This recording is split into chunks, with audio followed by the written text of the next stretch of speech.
Thomas turned back to stare at the sign, trying to suppress the feeling of doom that had risen inside him. Not much here that sounds very good. Catastrophe, kill zone, experiment, real nice. Yeah, real nice, Greenie, let's go. Reluctantly, Thomas let the vines fall back into place and swung his backpack over his shoulders. And off they went, those 6 words burning holes in his mind. An hour after lunch, Minho stopped at the end of a long corridor. It was straight, the walls solid, with no hallways branching off. The last dead end, he said to Thomas. Time to go back. Thomas sucked in a deep breath, trying not to think about only being halfway done for the day. Nothing new? Just the usual changes to the way we got here. Day's half over, Minho replied as he looked at his watch emotionlessly. Gotta go back. Without waiting for a response, the keeper turned and set off in a run in the direction from which they'd just come. Thomas followed, frustrated that they couldn't take time to examine the walls, explore a little. He finally pulled in stride with Minho, but just shut it, dude. Remember what I said earlier. Can't take any chances. Plus, think about it. You really think there's an exit anywhere? A secret trap door or something? I don't know. Maybe. Why do you ask it that way? Minho shook his head, spat a big wad of something nasty to his left.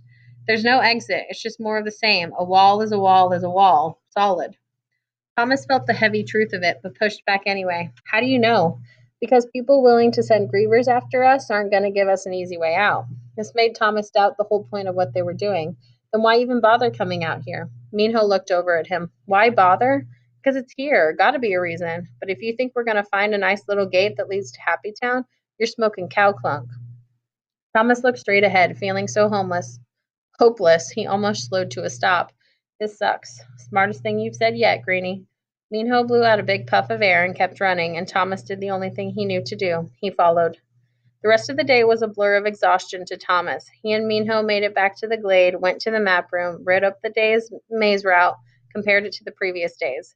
Then there were the walls closing and dinner. Chuck tried talking to him several times, but all Thomas could do was nod and shake his head, only half hearing, he was so tired.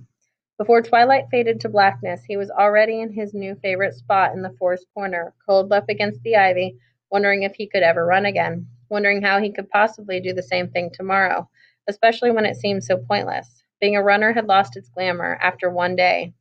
Every ounce of the noble courage he'd felt, the will to make a difference, the promise to himself to reunite Truck with his family, it all vanished into an exhausted fog of hopeless, wretched weariness. He was somewhere very close to sleep when a voice spoke in his head, a pretty feminine voice that sounded as if it came from a fairy goddess trapped in his skull. The next morning, when everything started going crazy, he'd wondered if the voice had been real or a part of a dream, but he heard it all the same and remembered every word. Tom, I just triggered the ending. Chapter 34. Thomas awoke to a weak, lifeless light. His first thought was that he must have gotten up earlier than usual, that dawn was still an hour away. But then he heard the shouts, and then he looked up through the leafy canopy of branches. The sky was a dull slab of gray, not the natural pale light of morning. He jumped to his feet, put his hand on the wall to steady himself as he craned his neck to gawk toward the heavens.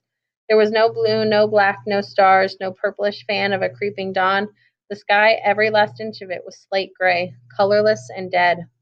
He looked down at his watch. It was a full hour past his mandatory waking time. The brilliance of the sun should have awakened him, had done so easily since he'd arrived at the glade, but not today. He glanced upward again, half expecting it to have changed back to normal, but it was all gray, not cloudy, not twilight, not the early minutes of dawn, just gray. The sun had disappeared. Thomas found most of the gladers standing near the entrance to the box, pointing at the dead sky, everyone talking at once. Based on the time, breakfast should have already been served. People should be working, but there was something about the largest object in the solar system vanishing that tended to disrupt normal schedules. In truth, as Thomas silently watched the commotion, he didn't feel nearly as panicked or frightened as his instincts told him he ought to be. And it surprised him that so many of the others looked like lost chicks thrown from the coop. It was, in fact, ridiculous. The sun obviously had not disappeared. That wasn't possible. Though that was what it seemed like. Signs of the ball of furious fire nowhere to be seen, the slanting shadows of morning absent, but he and all the gladers were far too rational and intelligent to conclude such a thing. No, there had to be a scientifically acceptable reason for what they were witnessing. And whatever it was, to Thomas it meant one thing. The fact they could no longer see the sun probably meant they'd never been able to in the first place.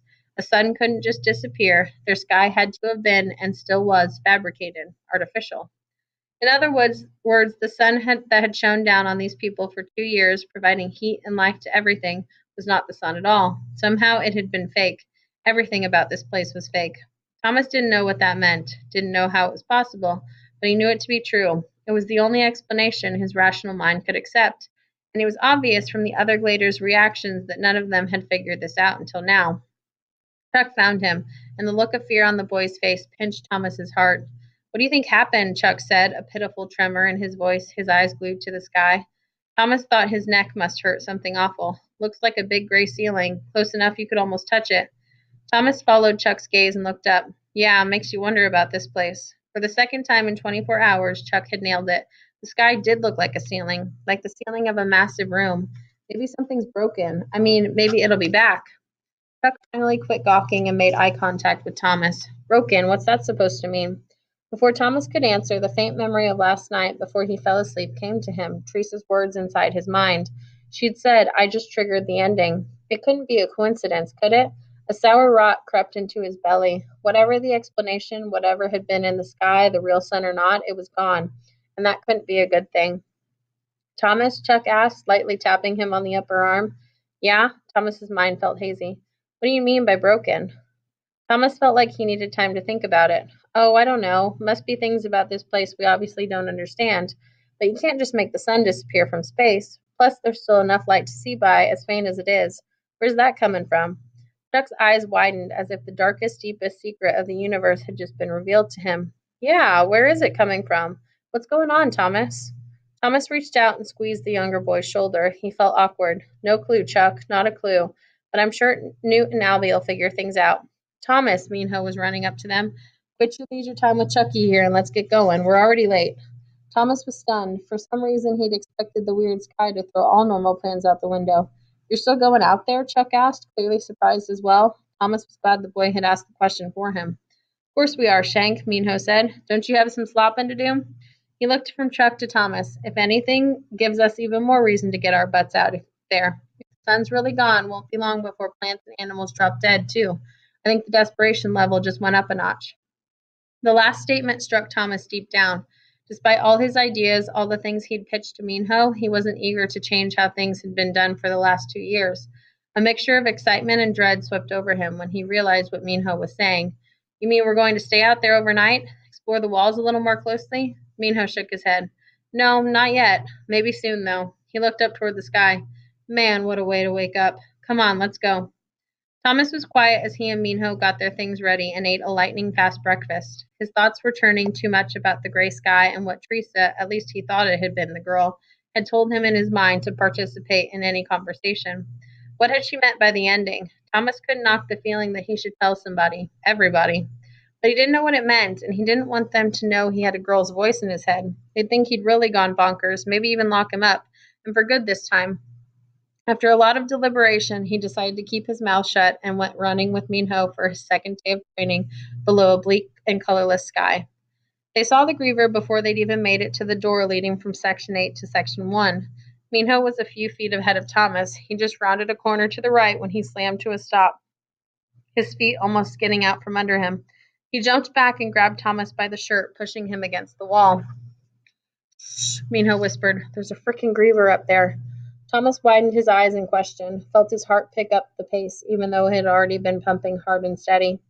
Minho simply nodded, then put his finger to his lips. He let go of Thomas's shirt and took a step back, then crept up to the corner around which he'd seen the Griever. Very slowly, he leaned forward to take a peek. Thomas wanted to scream at him to be careful. Minho's head jerked back, and he turned to face Thomas. His voice was still a whisper. It's just sitting up there, almost like that dead one we saw. What do we do? Thomas asked, as quietly as possible. He tried to ignore the panic flaring inside him. Is it coming toward us? No, idiot. I just told you it was sitting there. Well, Thomas raised his hands to his sides in frustration. What do we do? Standing so close to a Griever seemed like a really bad idea. Minho paused a few seconds, thinking before he spoke. We have to go that way to get to our section. Let's just watch it a while. If it comes after us, we'll run back to the glade. He took another peek, then quickly looked over his shoulder. Crap, it's gone. Come on.